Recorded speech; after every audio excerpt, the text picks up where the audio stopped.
আসসালামু আলাইকুম। কেমন আছেন আপনারা? ভালো আছেন?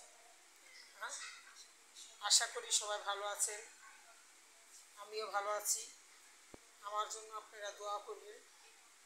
আর আমার এই চ্যানেলটা এখন নতুন খুলছি, আপনারা সবাই লাইক শেয়ার কমার্স এসব দিবেন, সাকসেস করবেন।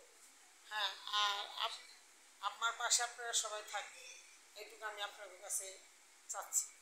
আর আমি একটা অবাহিনী, আমি কোনো বড় না, আমি একটা গরিব অসহায়। যদি কেউ ভালো লাগে আমার জন্য আপনারা সবাই আমার পাশে থাকবেন। আমি নতুন খুলছি, যদি কোনো ভুল কিছু হয়ে যায়, কিছু ভুল যদি হয় তাহলে আমাকে আপনারা ক্ষমা করে দেবেন, ক্ষমার দৃষ্টিতে দেখবেন আপনারা। আর বেশি করে লাইক শেয়ার কমার্স করবেন, আমাকে কমেন্ট কমেন্ট করবেন, কমেন্ট লাইক কমেন্ট শেয়ার। হ্যাঁ, আমি আপনাকে কাছে আর কিছু চাই না। হ্যাঁ, আল্লাহ হাফেজ।